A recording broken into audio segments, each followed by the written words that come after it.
ከአሜሪካ ጋር ወግኖና ተባብሮ በምጣኔ ሀብቷ ላይ የሚረባረብባትን ሀገር ካለ እሱን አርገይ ስትል አስጠንቅቃለች። ኢራን ባልንጀራ ሲታማ ነገ አንዷ የኔ ነች ብለህ ስማ ይሏል።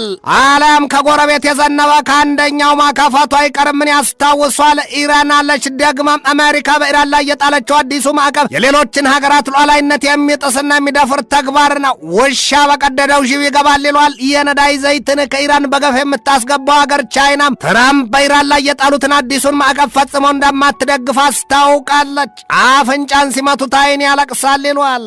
ይህንኑ ርዕሰ ጉዳይ ለዓለም አቀፉ ትንታኔ ዘገባችን መርጠን አሰናድተነዋል። ከትንታኔ ዘገባው ጋር ትዕግስቱ በቀለ ነኝ። ትንሽ ቆሎ ይዞ ወደ ሻሮ ጠጋ አራም በሞኝ እጀ ዘንዶ ጉድጓድ ይለካልን ያስታውሷል። የአሜሪካው ፕሬዚደንት ዶናልድ ትራምፕ ሰሞኑን በኢራን ላይ በታሪክ ተደርጎም አጋጥሞም የማያውቅ የምጣኔ ሀብት ማዕቀብ እጥላለሁ፣ በዚያ ማዕቀብ ደግሞ ቻይናን ጨምሮ ሌሎች የአሜሪካ አጋር አባሮች በሙሉ በኢራን ላይ መዝመትና መረባረብ አለባቸው ማለታቸውን ተከትሎ ቻይና የሚደረግ ቀርቶ የሚታሰብ አይደለም ነው ያላቸው። ሐሳቡንም ውድቅ አድርገዋለች። አረ እንደውም አለች ቻይና አሜሪካ ለአገባት እስከ አንገቷ ገብታ መውጫ መንገድ ባጣችበት ጦርነት ሌሎችን አነካክታ ችግሯን ለማጋራትና የመጣባትን አደጋ በሌሎች ላይ ለማላከክ ነው ስትል እንዳመጣሽው እዚያው መልሹ ብላታለች። አሜሪካ ራሷ ነገር ትጭርና በነገሩ ሌሎች መግባታቸውን ስታይ ሽንፈቷ እንዳይታወቅ በሚል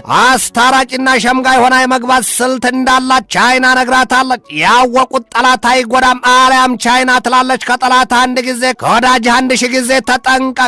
ቻይና በኢራን ላይ የሚጣል የተናጠል ማዕቀብን ክፉኛ ተቃውማ በጽኑ ማውገዟም ነው የተሰማው። ቻይና ለኢራን የመቆርቆሯ ደግሞ ሀገሪቱ ከኢራን ላይ የነዳጅ ዘይት ተጠቃሚ ከመሆኑ አንጻር ሲሆን ቻይና 80% የኢራንን ነዳጅ ዘይት የምትገዛ ሀገር ናት። እናም አሁን በአሜሪካ ስሌት በኢራን ላይ ማዕቀብ ከተጣለና ቻይናም አብራ በዚያ ማዕቀብ ከቆመች ጉዳዩ ለቻይና ሌላም ሳይሆን ሞኝ ራቱ ሲያሪስቃልን አሊያም በገዛ ረሟ ባቢዛት አስፈራራለችን ነው የሚሆነባት። አሜሪካ በኢራን በገባችበት ጦርነት በወታደራዊ ኃይል ኢራንን ማንበርከክና ድል አድርጌያለሁ ማለት አልሆነላትም። ሁለትም ደግሞ አሜሪካ በዲፕሎማሲው መስመር ቢሆን ላይሳካላት ከቶም ኢራንን በየትኛው መንገድ መርታት ያለመቻሏን ገላልጠው የሚያሳዩባትና የሚያስነብቡባት ብዙዎች ናቸው።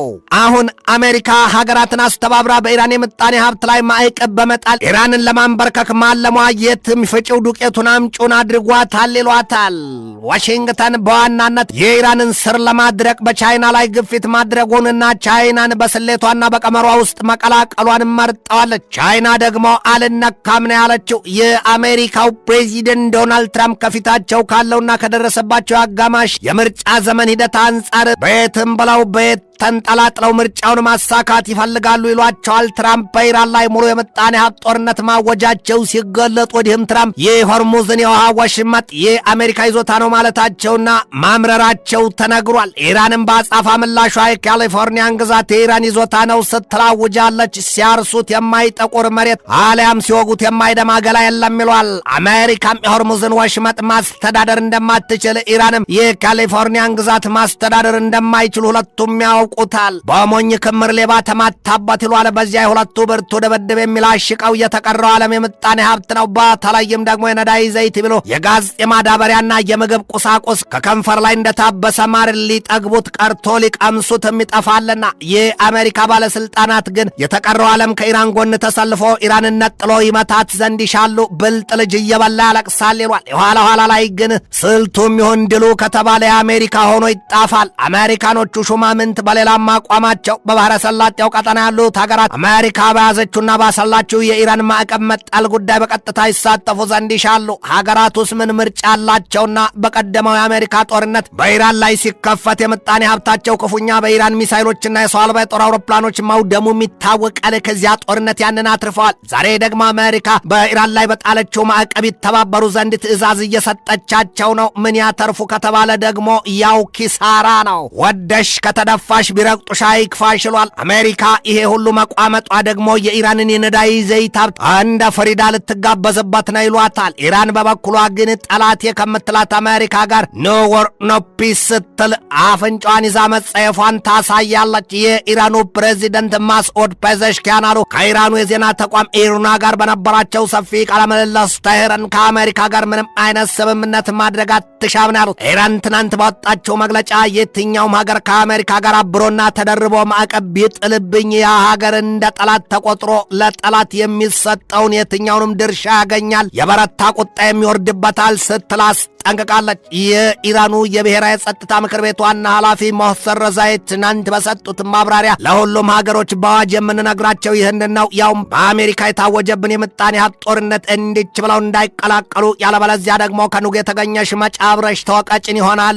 ሲሉ አምርረው አስጠንቅቀዋል። ደግሞም አሉ ረዛኢ ደግሞም ትራምፕ አንዳች ነገር ካደረገ በማይጠብቀው መንገድ እንበቀለዋለን ሲሉ ዝተዋል። በዚህ ሁሉ የተመሰቃቀለ ነገር ውስጥ ከትራምፕ ጋር ወግኖ የሚቆም አካል ካለም ውርድ ከራሳችን አውቆ ይግባበት፣ መጀመሪያ ግን እኛ ነግረናል ሲሉ እጃቸውን አባብሰዋል። ነግረናል፣ ቤት ይቃጠላል ብለናል ሌሎትን ያስታውሷል። በጎረቤት ያሉት ሀገራት ከሆርሙዝ ወሽመጥ ውጭ መርከቦቻቸውን የሚያንቀሳቅሱ ከሆነም ለኢራን ሚሳይሎች ኢላማ ይራቁ አይደሉም። በሆርሙዝ ወሽመጥም ያለ ኢራን ፈቃድና እውቅና መቅዘፍ ትርፉ ውድመትን መጋበዝ ነው። ሁሉም ሙከራ መከራ ይሆንባቸዋልና ከወዲሁ ያስቡበት ሲሉ በጽኑ አስጠንቅቀዋል። ኢራን በሆርሙዝ ወሽመጥ ከሚተላለፉ የንግድ መርከቦች ከእያንዳንዳቸው $2 ሚሊዮን ቀረጥ ትቀበላለች። በቀን ደግሞ ከ150 የማያንሱ መርከቦች በዚያ የሆርሙዝ ወሽመጥ ይገባሉ ይወጣሉ ነው የሚባለው። ይህ ሆርሙዝ የውሃ ወሽመጥ የኢራን ሉዓላዊ ግዛት መሆኑን ድፍን ዓለም አውቆና ተስማምቶ የሚገባውን ክፍያ ይከፍል ዘንድ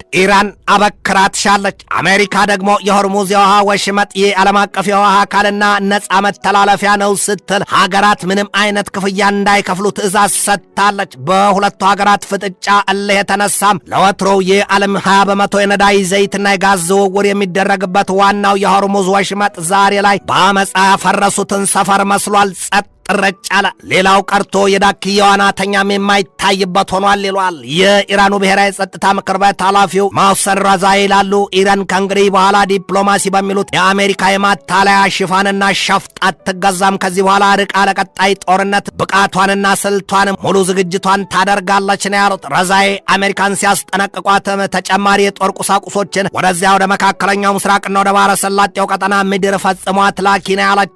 የኢራኑ ፕሬዚደንት ማስዑድ ፔዜሽኪያን በበኩላቸው ይህንን አሉ። በአሜሪካ በኢራንና በእስራኤል መካከል የሚደረገው ጦርነት ማብቃቱ የሚታወጀው ድፍን ዓለም የኢራንን አሸናፊነት አምኖ ሲቀበል ብቻ ነው ብለዋል። ሰውየው አሉ አክለው አሜሪካ ስፍር ቁጥር የሌላቸውን የኢራንን ትምህርት ቤቶች፣ ሆስፒታሎችና መሰረተ ልማቶችን አውድማለች። በዚያ ግብሯም አሜሪካ ከመላው ዓለም ጥላቻን አትርፋለች።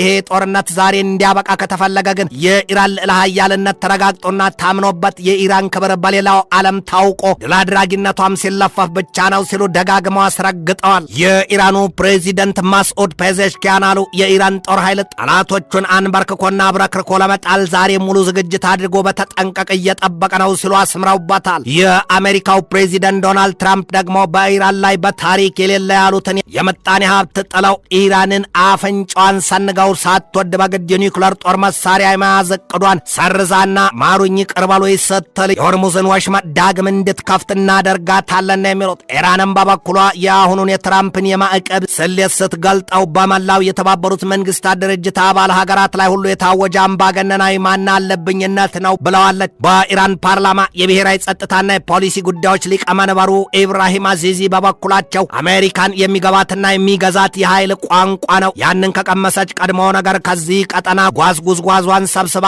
የኢራንን ህዝብና መንግስት ይቅርባሉ ስትል እንደ አፍጋኒስታን በውርደትና በሀፍረት በጠፍ ጨረቃ ትወጣለች ሲሉ አስረግጠዋል። አሜሪካ የዚህ አይነት ታሪኳ በየምዕራፉ ሲገለጥ ይነበባል። ምን ያሉት አሜሪካና እስራኤል የጣምራ ጦርነት ያወጁባት ኢራን ከማጎንበስ ይልቅ በጽናትና በጥንካሬ ቀና ብላ እያስጠነቀቀች ነው ይሏታል። በአንጻሩ የአሜሪካ ህዝብ ጦርነቱ ያበቃ ዘንድ እየወተወቱ ነው። ይህ በእንዲህ እንዳለ ሰሞኑን የአሜሪካ ብርቱ አጋርና አባሯ ሀገር እስራኤል በሶሪያ የአየር ማዘዣ ላይ የፈጸመችውን ጥቃት 12 የሙስሊም ሀገራት በጽኑ ማውገዛቸው ተሰምቷል። እኛ 12ቱ የሙስሊም ሀገራት ደግሞ ቱርክ፣ አልጄሪያ፣ ዮርዳኖስ፣ ሊባኖስ፣ ማሌዥያ፣ ሞሪታኒያ፣ ፓኪስታን፣ ፍልስጤም፣ ኳታር፣ ሳውዲ አረቢያና ሶማሊያ ናቸው። እስራኤል በሶሪያ ዘልቃ ጥቃት የፈጸመችበት የሶሪያ ጦር ኃይል የአየር ማዘዣ የአቡ አልዱሁር ነው። ፈሪ ጠብቀኛ ላይ ይሏል። ትንታኔ ዘገባውን ስናዘጋጅ በዋቢነት ግሎባል ታይምስን፣ ሮይተርስን፣ ኒውስማክስን፣ አዣንስ ፍራንስ ፕሬስን፣ አሶሺየትድ ፕሬስን፣